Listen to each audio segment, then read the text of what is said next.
Thanks, Miles. So good evening, everyone. Thanks for coming in so late.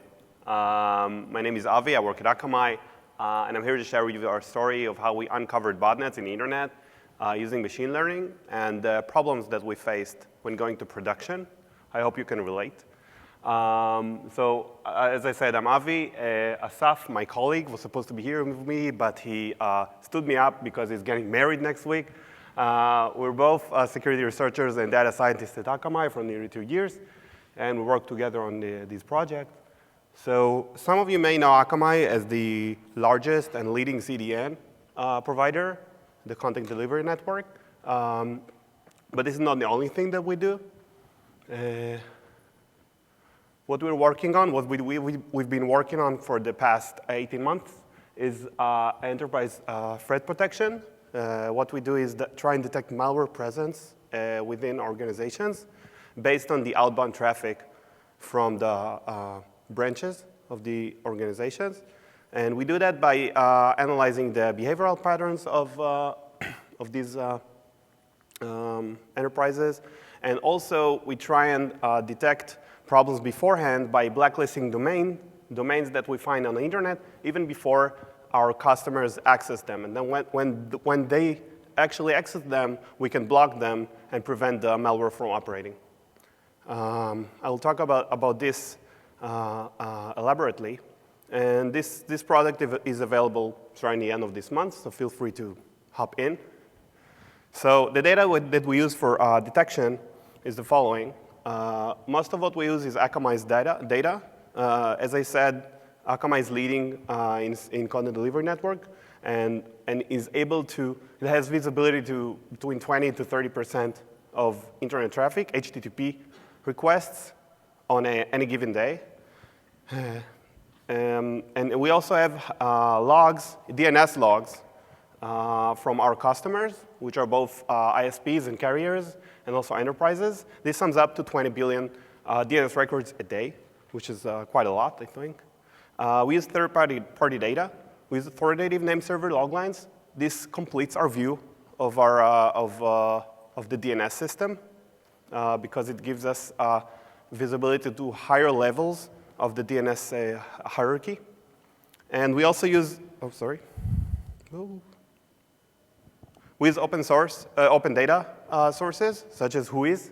Whois is registry information for the domains registered around the world. So that way, we can track registration patterns for domain names and try and elevate that for detection. So one of the challenges we were facing is detecting bot networks. So what is a bot network? So imagine you are a bot master. Yeah, you have bots at your disposal, which is basically infected machines of users. It can be end devices, such as printers, and it can be also laptops and desktops. It can be also mainframes, like main servers, very, very large servers. And you have a bunch of them, like many, hundreds. So what a bot does is basically it waits for instructions. Okay? So you need to have them contact your command and control server, depicted here on the right, like every now and then, okay? On a daily basis, say. So you can have them contact you directly, but if you do that, you will be exposed very rapidly. Your IP will be exposed as soon as someone finds that his network is compromised, and then the whole networks can go down if InfoSec guys collaborate and take down your IP. So what you can do is try and hide your identity, your IP. You register a domain, and you find within your networks the bots that can be used as proxies to your own server. And what you form is a bot network that acts as a proxy to your real origin server. In a sense, this is very similar to the way CDN operates, in the way that instead of contacting the origin directly, you contact through the proxy. And it's actually not a coincidence that I used a picture from Akamai's own slides to depict that. So instead of accessing your command control server directly, the bots are now accessing you through these proxies that are under your control. So again, this is very similar to legitimate content delivery networks, high availability networks, such as Akamai and Akamai's competitors. And these are domains that we don't want to block because they tend to be popular domains. Not to mention that if we block ourselves, we're like kind of in a pickle. So what we want to do is to detect this illegitimate IP fluxing. Okay, this method is just like fluxing. You flux a lot of IPs through one domain. And we want to detect the illegitimate activity, not the legitimate one. So what you see here on the right is how one such malicious domain looks like. It's spread around many IPs. You can see if you can tell between colors very good, then you can see that there are purple circles here which represent malware accessing IPs that are connected to this domain. So this domain it's a known malicious domain. It's not active at the moment. It used to belong to a point of sale command and control host. So and the way we are able to distinguish, we try to distinguish between legitimate networks and illegitimate networks, is by relying on the fact that, well, the most significant fact that legitimate networks, they also span too many IPs, but they are concentrated on very few IP ranges and autonomous systems across the web. Whereas if you're an illegitimate high availability network, you're spread across IPs, but they're spread across many systems. It can be a printer in Moscow, a router in England, and they're not related to each other. So for example, this specific domain is spread across 157 autonomous systems, which is the way the internet divides, and 11 countries. So we use that as a feature, as one of our features, this dispersity, IP dispersity. We use these features for detection. We also use TTL features. When you receive a DNS record of a domain being resolved to an IP, you also get a TTL, a time to leave number, which is basically a countdown saying for how long this record is valid. So if it's very low, then you know that it's a high availability network because they want the IPs to change rapidly.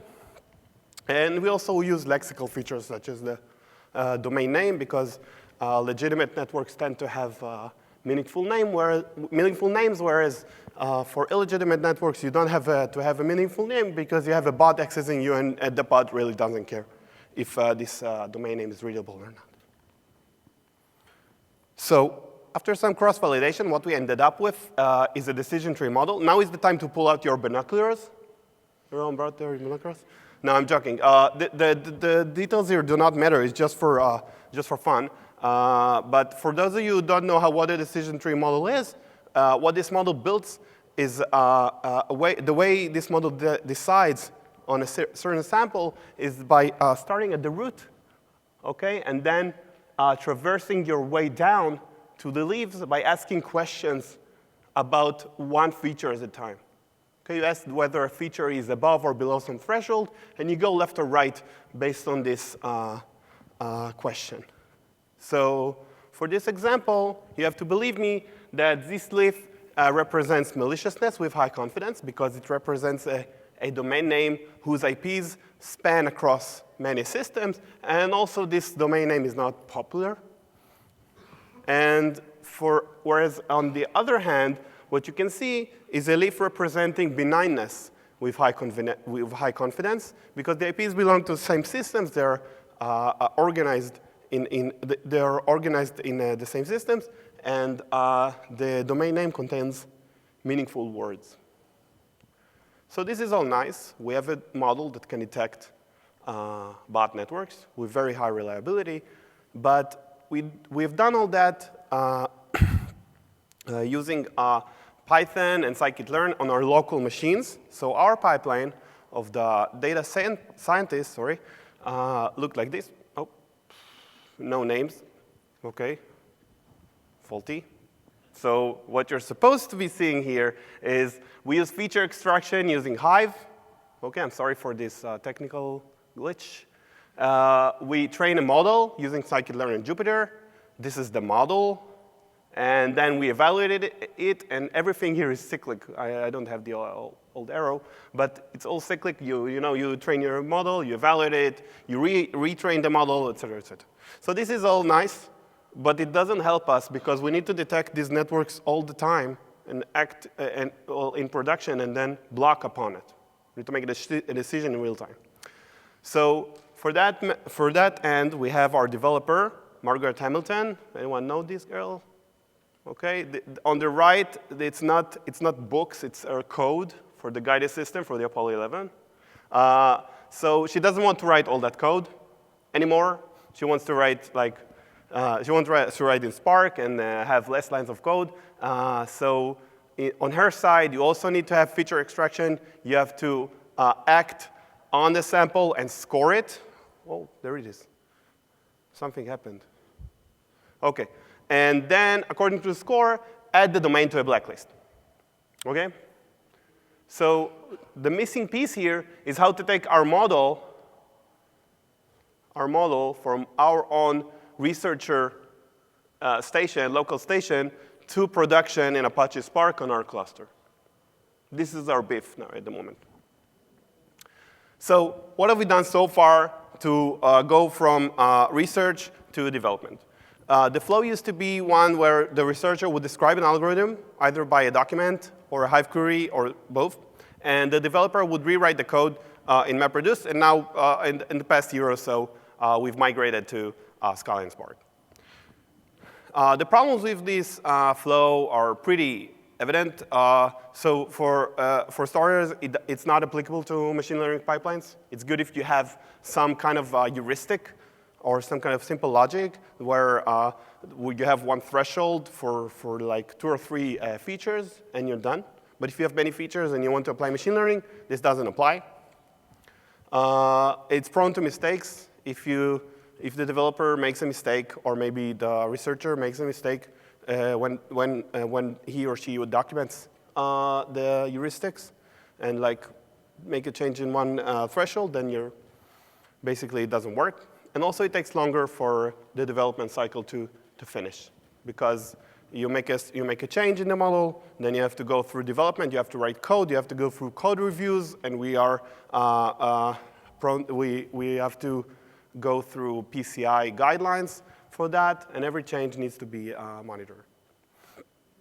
So we asked ourselves, can we do better? And we considered 2 options. The first option was one where the researchers would write their pipeline in Scala and Spark. This is actually something that we're working on at the moment. Okay, we as researchers, we are starting to work with Scala and Spark, do our research in Scala and Spark. But at the time when we considered this was just at the beginning. And the dev side would, again, re-implement the algorithms. But here, the delivery of the research to the dev team is code in Scala and Spark. So it's not production ready, because we researchers, we don't know how to write code.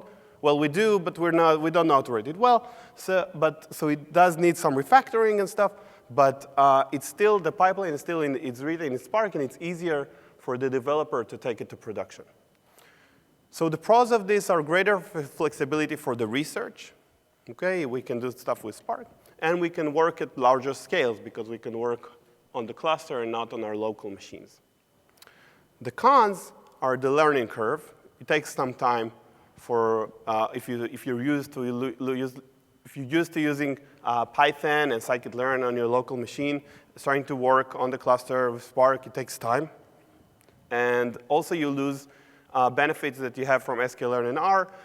So at the moment, Spark ML is developing very rapidly, but there is still stuff that's missing in Spark ML. For example, okay, if you're working with a decision tree model, the decision tree model in Spark ML would give you the classification, but it would not give you the probability of classification. Okay, you have to tweak it a little bit to get it. And in scikit-learn and R, you get this for free. So this is just one example. So the second option that we considered was having the researchers work the same way, but in the end, export the model in some way, which I'm going to describe. And then on the dev side, you load the model and transform the data according to the model that the researchers supplied. So the pros of this is that it's very quick to implement.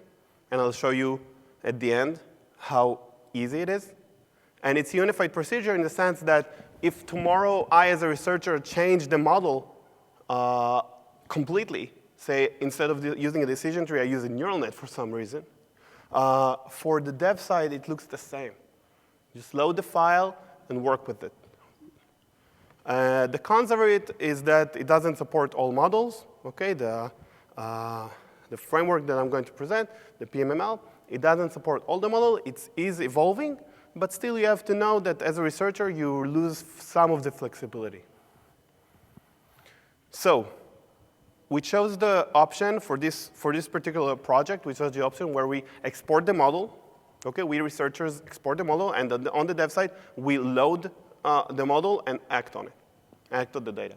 So we use PMML for that. PMML stands for Predictive Model Markup Language. So the ML is not machine learning, as opposed to what you would think.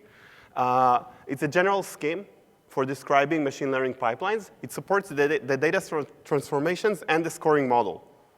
So if you, as a researcher, you want to apply some transformation to the data, for example, dimensionality reduction, select k-best, stuff like that, it's all supported by PMML. And of course, the scoring models. It can be neural nets, the ensemble models, such as decision tree, random forest and for decision tree. It's XML format, so it's readable. It's not binary. So you can actually read it and see what the model picked up. It's very convenient sometimes. And using JPMML, a library for PMML, you can, it supports major data science frameworks, such as sklearn and R, and also XGBoost and stuff like that. So you can go check it out. So how does it look like? Okay, on the researcher side, if you have the model in a variable called CLF here, all you have to do is use sklearn to PMML, a function from this library, JPMML, and you're done. That's it, just a few lines of code. On the dev side in Scala, if you have the data in a data frame, here in the data, then you just load the file, you create a transformer, and you act on the data. And then what you get is then you get additional columns to your data frame containing the probability or the class, or if you're using a regression model, it would be the estimated values of the model. So this is all thanks to Willy Russmann. Is a guy maintaining JPMML lib. You can check out the repository in GitHub.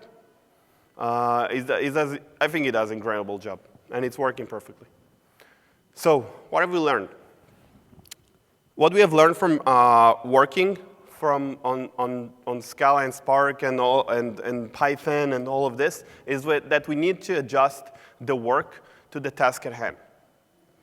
If the data you're working on can be somehow compressed and aggregated neatly to a small data frame, to a small data set that you can work on locally, then you can still work locally and export the model at the end, and it works nicely. As you've seen, it's very few lines of code. But if you as a researcher want to work on larger scales, it's better to take the time, invest the time, and work with Scala or maybe PySpark to work on larger scales. If you do choose to export models using PMML, it's very recommended, and you can use the JPMML library for that. And when applicable, this is again for the researchers, you need to reduce workload in production. So for example, in our case, we were looking for high availability networks. We're looking for the illegitimate ones.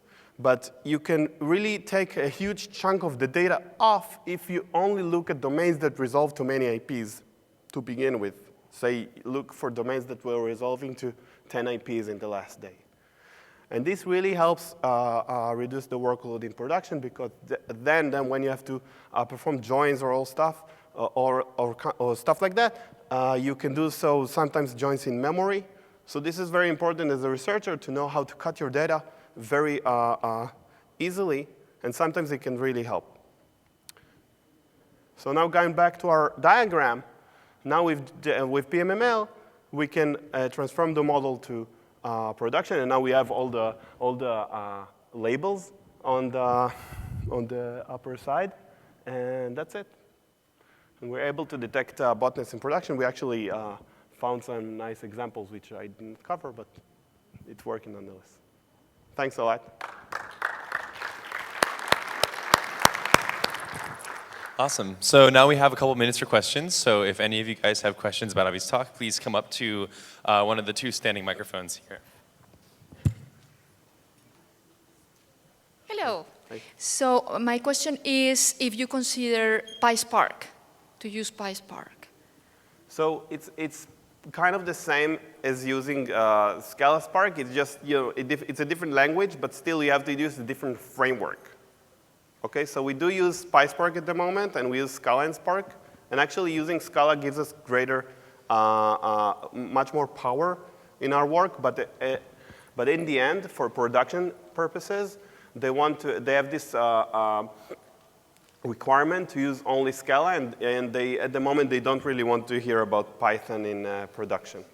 So we do have to work with Scala and Spark in production. For research side, we can still work with PySpark. And we're actually starting to do that at the moment. And it's working out nicely, but this also works. Have you looked at PFA instead of PMML? Come again? PFA. PFA? Yep. I'm not familiar with that, sorry. Maybe you should look at it. It's, what is it? It's a portable format for analytics. It seems to be the next generation of PMML. Yeah, I'll definitely have a look at it. It's lighter weight. It's JSON instead of XML. I'll definitely have a look. Thanks. Hey, so what are the ranges of models that you can use apart from decision tree algorithm? So you can use neural nets. I think you can also use convnets for deep learning, for example, but it's not covered by JPMML. I found a different implementation of a PMML export that supports convnets and deep learning. You can use ensemble models, as I said. You can use a random forest. And you can use SVMs, if this is the model that we use. This is for classification. Well, SVM can also be used for regression. So these are the models. And of course, linear regression and logistic regression.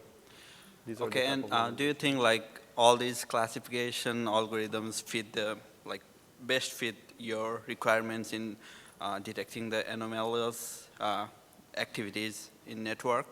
What do you mean? Like, so there are other models apart from like classification or regression as well, right? So, I mean, you just mentioned the classifications and regression models. So, what are the other range of algorithms that might be applicable? You mean have we used other classification schemes for this task? No, like for example, clustering and Gaussian mixture models, so in unsupervised context. Okay, so for this type of models, we were considering going to unsupervised learning, for example, but we did try to go with the supervised learning scheme, and it was hard because we didn't have much labeled data. And people today were talking a lot about how to work with when you don't have labeled data, how to work with semi-supervised, weakly supervised. We ended up having a data set which is large enough for us to use supervised learning. So we did that. Thank you. So actually, I have one question as regarding to if, for example, if let's say I want to do this kind of real-time update in terms of the parameter, how you handle that? Can you repeat? I mean, if let's say I want to do this kind of real-time update in terms of the parameter of the model itself, how you handle that in the current situation? If you have some way of updating files on your cluster, say the file is, you're asking whether I can update the model online. Yeah. So that depends. For that, you would need to learn the model online, right? Yeah. So for that, really, you would need to build a pipeline either in PySpark, like this lady suggested, or maybe in Scala Spark, or some other pipeline that works continuously and updates the model. But if you want to update like from time to time, say once a week, once a month, if the researcher updates the model, then the way to do that is to have the PMML file stored somewhere, say in HDFS, and just, you upload a different file to your cluster, and then when the job runs the next time, it reads this file, creates the object, the transformer object based upon the new file, and it works with the new model. But for online learning, if you want to update the model periodically, then you would still need, if your production system is still it's supposed to be in Scala and Spark, like our use case, then you have no choice, but you have to write the learning pipeline yourself in Scala and Spark. Okay, thanks.